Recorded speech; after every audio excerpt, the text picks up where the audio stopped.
Welcome to Elite Business Live 2024. We're live in St. Paul's and streaming around the world. I get to welcome some amazing guests, and this conversation is no different to that. Not just in person, but also one of my favourite people in the world. I've shown my hand there. Shaa Wasmund up on the screen. Haven't seen you in full 3D for a while there, or HD, I should say. And welcome back to some of our favourite guests at Elite Business Live. Right, we're talking talent. Let me tell you who's here. Charlie Rogers, we've just heard from, talking about Gen Z and the future of careers. Charlie Mullins needs very little introduction. He is one of Britain's best-known entrepreneurs. Of course, he founded Pimlico Plumbers. He sold that business, by the way, started it, Charlie, in 1979? Yeah, 1979, yeah. Built it up, sold it in 2021. Your autobiography, Bog Standard Business. Charlie, never afraid to tell us what you really think. That's right.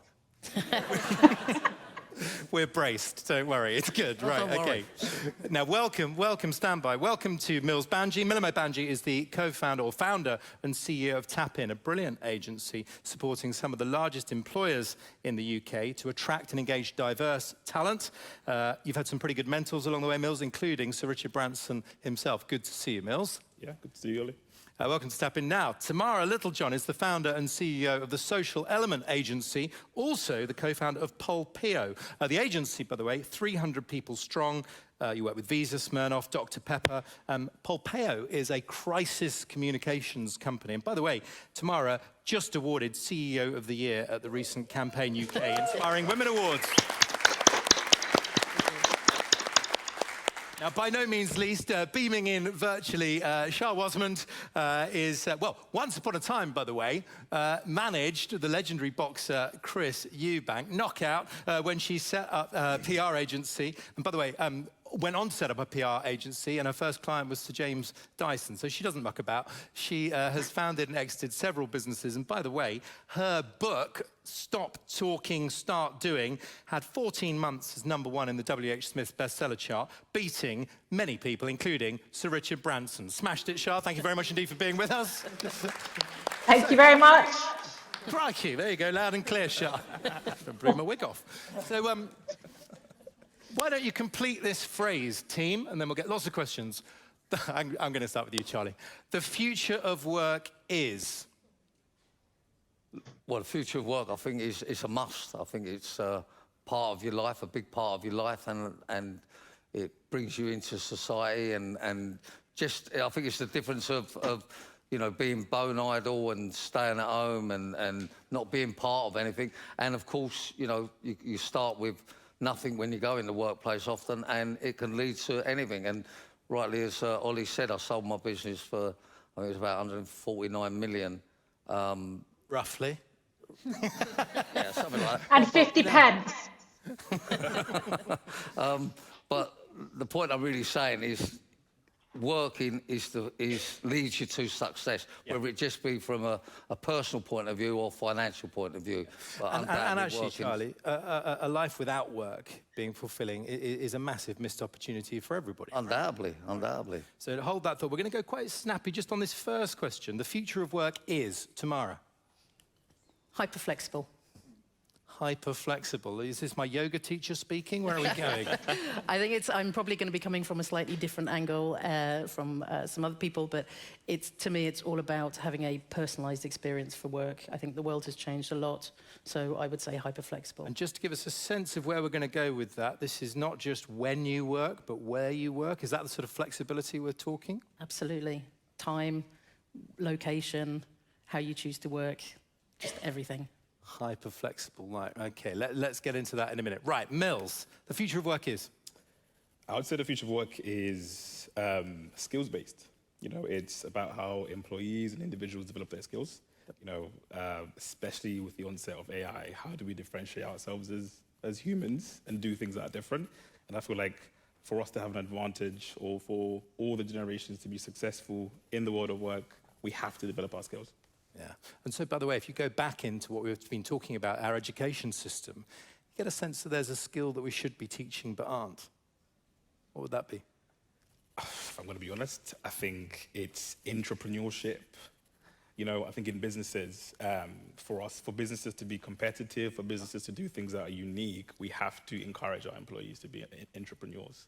you know, to be thinking about innovative and creative ideas which can make us competitive. But yeah, that entrepreneurship piece is one that a lot of companies usually miss. Charlie, did you want a company of entrepreneurs, or did you just want people to follow your rules?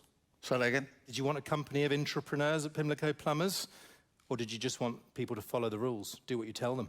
Well, it can be either or. I think it's you know, if anyone's got the entrepreneurial skills, then, you know, they're a great asset to any business. So, you know, the more that we, you know, sort of achieve in our life, I think the better it is. So, you know, you don't want people just going along with the flow, because you'll be going nowhere, are you? Right, so bring it on in that case. Shaa, the future of work is?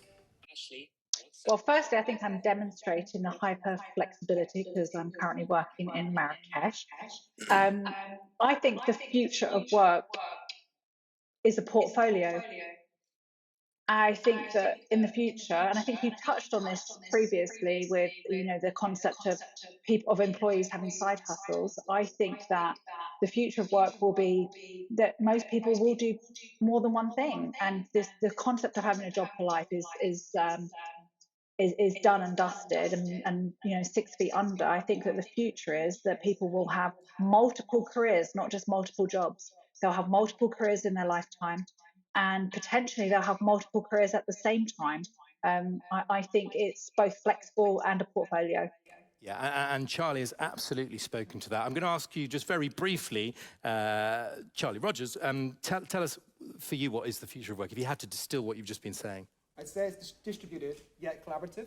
So I think there's a few models depending on the individual. So you might see the Uber model of people working for their time and not being paid a lot for it, but having to work overtime and have very flexible hours, yes, but actually, you know, live almost sort of paycheck to paycheck with it. But then you have the other model of people being able to differentiate, point to their personal brand and have something unique about them and earn a lot more by doing the same thing. So I think there's almost two extremes here. Okay. And I feel like collaboration is at the heart of making that actually work together. Okay, so we're sort of fueling the engine up for some questions here. Tamara, you're no stranger at the organisation to remote working. Tell us what you've been doing, and then I want the other panel to think about whether that makes complete sense, whether you might have some caveats or challenges to that. But set the scene, Tamara.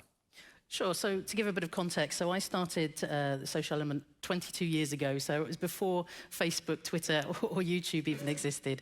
And I also started it with a remote first model, as you said. So I'm one of the originals. We're up to about 300 people now. We're a scale up, and we've stuck to that as a principle. So remote first, there have been times when we've gone into offices, obviously lockdown, just like everybody else. We came back out of the office again, but we have a very different approach. We have sort of hubs, we have flexibility, people can work together. And I'm not anti-in-person. I'm very pro-in-person, but I feel that there is that flexibility where people can choose to meet in meetings and have creative brainstorms. I don't think anyone comes up with the best idea when they're literally sitting at a table. So it's about the connections working together and then perhaps having that flexibility to work in different countries, different times, etc. And I would say that I think lots of people have different opinions of what does that look like, what does remote working look like. I will talk to the data, and I will say that the team is incredibly diverse, and that's been one of the killer things for the Social Element, is that we are we're a global agency. I have people all over the world, but also we have, for example, 19% of the team are neurodiverse, 15% are in the LGBTQ community. We have 47 from underrepresented ethnic minorities, and also 15% working with a disability. Now, these are very good stats, trust me on that. Now, I wouldn't be able to do that with a very traditional everyone into the office, because I've got access to a global talent pool. So I suppose, Tamara, this is a much more natural choice, if I can use that word, today. Decades ago, it was you were the outlier. Why did you choose remote first? I had no money. So I think, you know, I'm sure a lot of people will relate to this. You start a company, I had money from a redundancy, I was working in my garage. I was very used to working online. I used to sort of be running the webmaster team at the BBC. I was a complete geek. So to me, working online was not scary, but then I realized I did have access to different people and from different countries. And when I realized it was a competitive advantage, I doubled down on it. Right, so we're going to quick fire through this. Charlie, clearly tradespeople working in person at people's houses and their offices. In terms of the office, what's wrong or what is potentially challenging about people working when they want, where they want? What's your experience telling you on that? Well, it's just wrong, isn't it? If you're, I mean, I totally disagree with everything you said. I thought you might. No, I was prepared for that. The word company, if you have a company, is that, you know, you amalgamate together and you learn off of each other. This nonsense of working from home is just destroying the economy, destroying youngsters' future. And it's more and more people are out of work now. I think there's something like 10 million at the moment that are claiming benefits. Obviously, probably 50% of them are being honest. The rest are just lying about bad back and, you know, what's the one they come out with now, mental health and all that nonsense. But from my point of view, the working from home is the worst thing that can happen to the economy. And I think so many people will be out of work because of it. So many businesses will close down. I mean, who in their right mind would open a business up now knowing that your staff are going to be dictating, telling you when they want to get up, when they want to do this, you know, where they're going to go, sitting in their pyjamas all day. I mean, absolute crap, the working from home nonsense. All right. No, I'm just being honest. Hang on. Let's pause there. So, Shaa, don't worry. I know you're with us, and I am. You go get him. Shaa, what would you like to say? Okay, so firstly, I think, Tamara, you should be, you know, really applauded for being such a pioneer in the space. I think that your statistics are phenomenal and they are things that every other company should aim to aspire to. That said, I don't make everything that Charlie said is wrong. However, I really hope he was being tongue-in-cheek and joking about mental health, because mental health is a real issue for many people, especially post-COVID. So I don't think we should ever take mental health lightly, right? I really want to put that on the cards. That's because they're working from home. They're getting mental health issues. More youngsters. And actually, Charlie, I agree with that. Charlie, I do agree with that. That's why I was saying I don't disagree with everything you're saying, because I think that we need to be worried about the younger generation not coming into a workforce for lots of reasons, socially, their mental health, but also we learn by osmosis, right? So, Charlie, if you think back to when you started, and, you know, I've known you for many years, I learned when I started from, you know, let's say the water cooler conversations, through osmosis, through listening to other people's conversations, right. through this being is able exactly to... right. So this is a great point to... Thank you, Shaa. Mills, let's bring you in here, because the theory is being set there, right? That by working from home, a generation or anyone who's doing it is, and I'm paraphrasing other guests, missing out on the physical, the interaction, that sense of being around other people. To what extent do you agree? And if that is an issue, how do we make up for that? And tomorrow, of course, I'll bring you back in on that. But Mills, what do you see? It's a really interesting question. I think, you know, I can speak from our perspective, which is we followed a very similar journey to Tamara, you know, which is 2 years ago, we went fully remote. You know, and my team is 98% Gen Z. There is one person over the age of 30, which is strange, but an interesting dynamic nevertheless. What we've learned over the last kind of 2 years of being for the remote is there are benefits to building a remote team, in flexibility, in autonomy of work.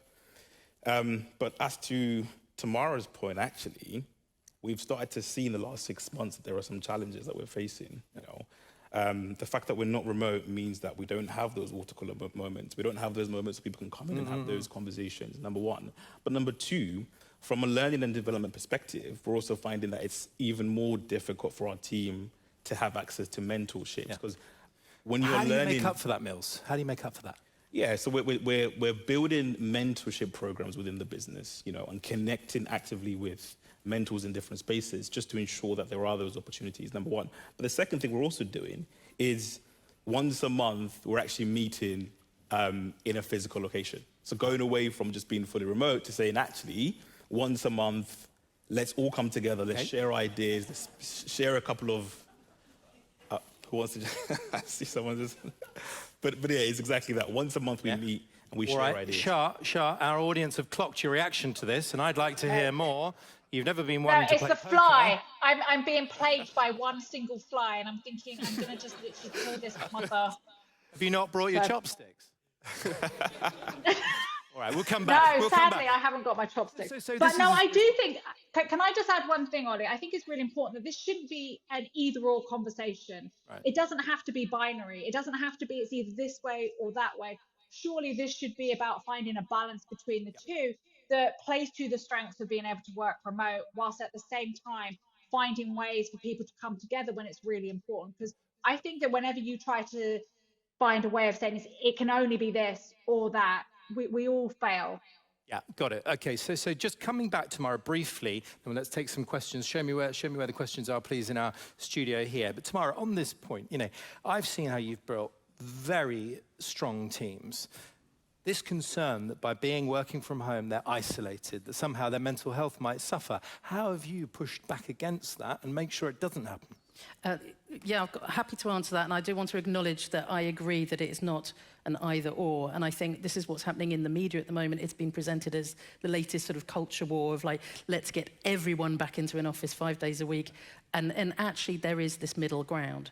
And because I've been doing this for 22 years, I have definitely noticed that where people become more isolated and maybe perhaps more socially anxious, that it is important to get people together, working together, and so there is that balance. And so by spotting those things, but we've also created the water cooler moments online. It is possible. So we use sort of Google Chat, for example. We have these different areas where people from different time zones can be connected to what's going on.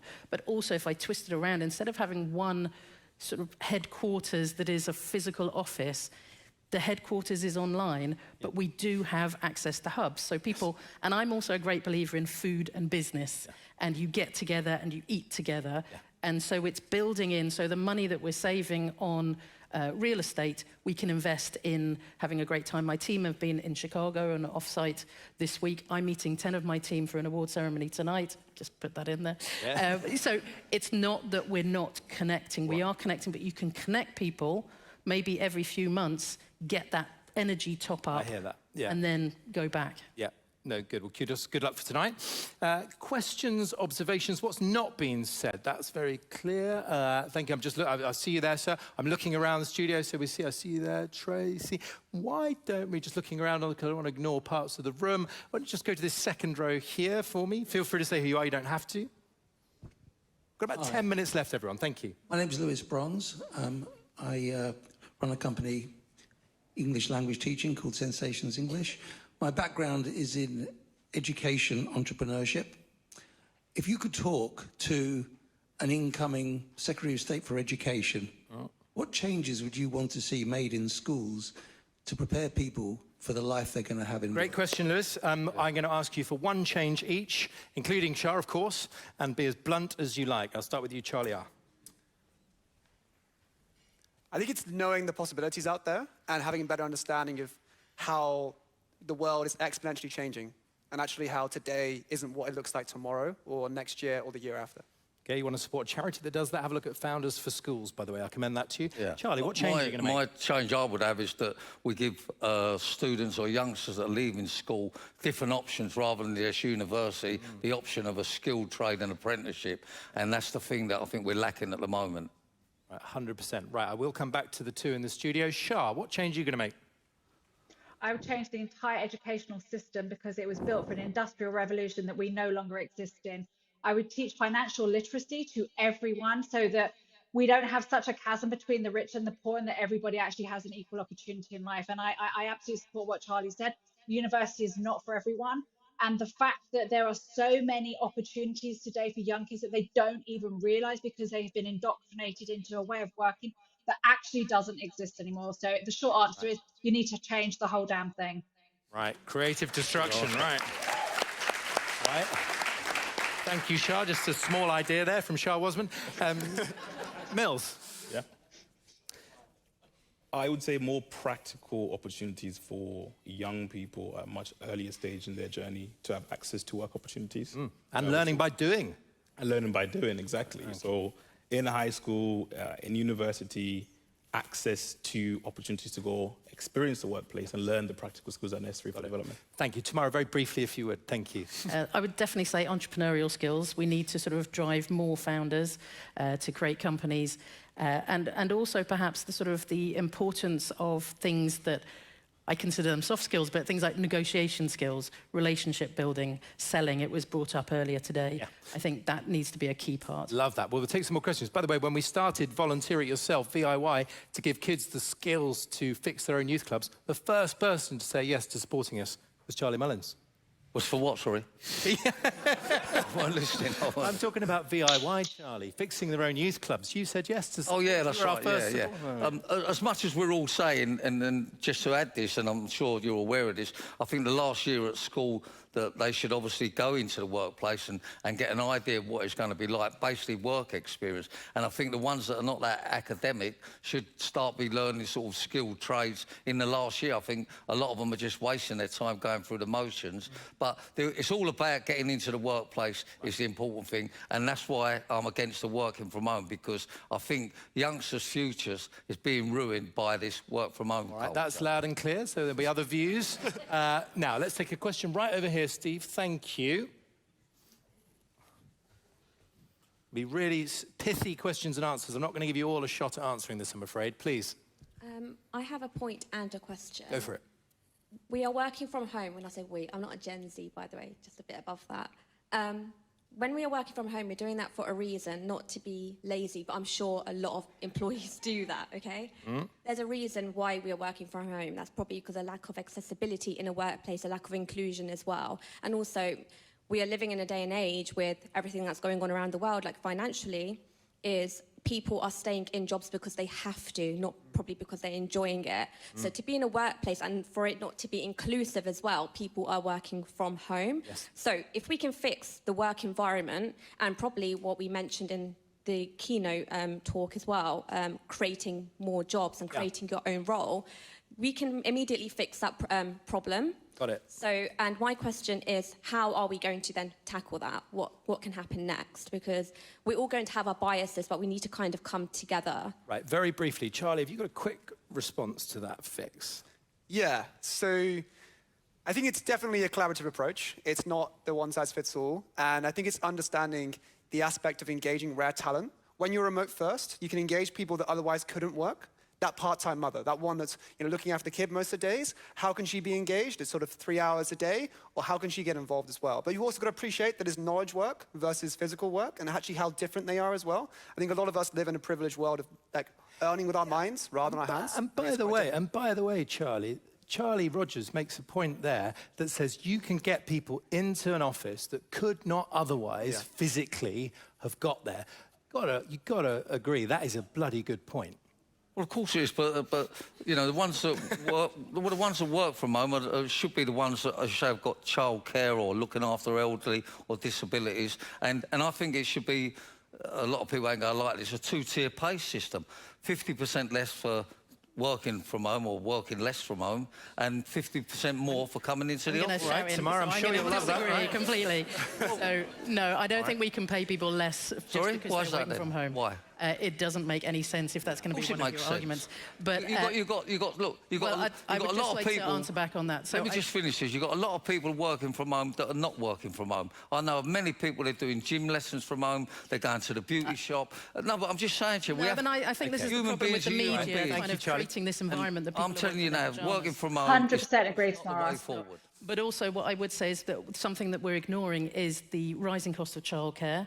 So when people, for example, we do Friday afternoons off and some people can squish their hours into 4 days, they are saving a lot of money. Yeah, look, no one's down to saving, but the question is it more productive to work from home or in the workplace? Okay, let's have a thought on that. And I'm telling you now, you never get anybody that works from home and says, no, I'm less productive. What are they going to say? Cool, I'm less productive. Are they going to say I'm in the garden? Okay, all right. Thank you, Charlie. Thank you, Charlie. Hold on, just one second. The only thing that's more productive when you're working from home is they get the washing done, decorating, that's a trope. meet their friends, childcare, and washing up. Thank you, Charlie. That's loud and clear. Tamara. Well, I would just say, I think we work with the data, not just opinion of people are just lazy and working from home. That's not the case. Yeah, all right. Okay, so let's pause there.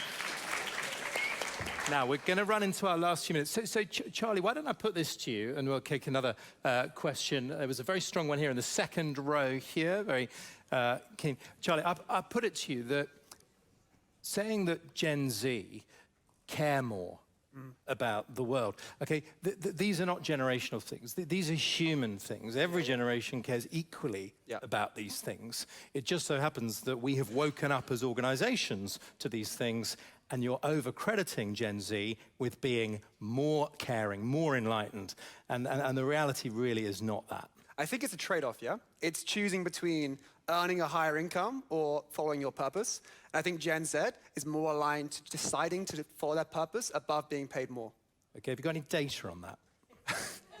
Not on me right now, no. No, but just a serious question, is that an opinion? I think from speaking to a lot of people qualitatively and interviewing them about this, I know a lot of people my own age, of course, but more, I find that they are actively turning down roles that pay more. So if I put it to you that a community like 55 Redefined, their one big conclusion of over 55s is that it is above all other things purpose that keeps them working and back into the workplace, okay?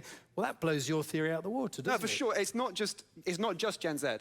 I think it's also thinking about life in terms of quarters and how it changes throughout our lifetimes. Okay. I agree with you that there are aspects of a generation that changes, but actually it's a life that changes too. And I think when you're in your early 20s, what we're seeing more of is that purpose following. But what we're also seeing is people in their third quarter, fourth quarter, also re-entering the workforce and thinking, okay, I've now earned enough to have a stable life. I want to now be purpose focused. Right, okay. Briefly, just in that second row, please. May I make a quick comment and a question? Or? Go on. Quick comment. HBR did some research. Pre-pandemic, most people, office work we're talking about, were putting in about 3 quality hours per day of work. During the pandemic, i.e. working from home, it's 5 hours. This comes down to how you're able to trust people. If you can't trust people to do work, then you're hiring the wrong people in the first place. But obviously, it's about their well-being as well, because I do agree with you, some people just being at home stuck there could be detrimental. Thank you. So when you say very briefly, when you say you can't trust people, I'm saying is that when people have got an opportunity, say like it's baking hot and they're working from home, are they going to be sitting in a so-called room doing their work, or are they going to be out in the garden? Human nature. But Charlie, would you care? Charlie, would you care if they were doing that? If they got the work done, like, would you actually care if they were delivering the goods? Because I wouldn't, as an employer. I'm happy. I trust my team. If they decide to take an hour off to go and get their hair done or go to the barber shop and they're going to work the extra hour later, why do I care? If the work's getting done and my clients are happy... Hold on a second. Well, if the work's getting done, then you're not giving them enough work. Well, wouldn't it? All right, now, on that... and would I care? Would I care that someone's at the hairdresser and I'm paying an hourly rate? Of course I would care. I mean, but they're not charging you overtime when they work the extra hour from 6 till 7, Charlie. Well, you can't have it both ways. I agree with you. But if they're getting the work done... I'm trying to say, pay people for what they're doing. But if somebody's not working, then why would you want to pay them? I mean... Well, that is a question. Sorry? So where do you get the idea from? Well, where do I get what idea from? Right, OK, so what idea? OK, well, it's about to descend into pandemonium. Now, I'm not question if Good job I'm not there in person, Ollie. I'm not here to please people. I'm here to say honest business and a good business of work. And I'm saying to you now that the people who work from home eventually be losing their jobs because it's fairly obvious they're going to put them jobs out to India or other countries that are going to be cheaper. All right. Sorry? And I would say that the companies that don't adapt will not be here in 10 years' time. All right. Well, that is the thought. Now then, we're going to wrap it up because I've got voice on the stage. Well, maybe you could tell me where I've gone wrong then, having an £149 million company employing 500 people, 1,200 apprentices. And I'll tell you where we've gone right by not working from home. You've got all the confidential information at home. Yeah, Charlie. I mean, I was loud and clear. That guy the other at home is not really going to work. There's a guy the other day in America that nosed in on his wife, right, and got some important information and started like blackmailing people. She's obviously been fired. She's seeking divorce. Do you really want your confidential information in, like, so-and-so's house left for anyone to see? We're security Well, I certainly accredited. don't. Yeah. All right. Well, sorry, but anyhow, just Charlie, we thought you'd keep your thoughts to yourself as usual. Thank you very much indeed. Charlie and Mills and Tamara. And, of course, Shaa. Thank you very much indeed as our guests. Pleasure.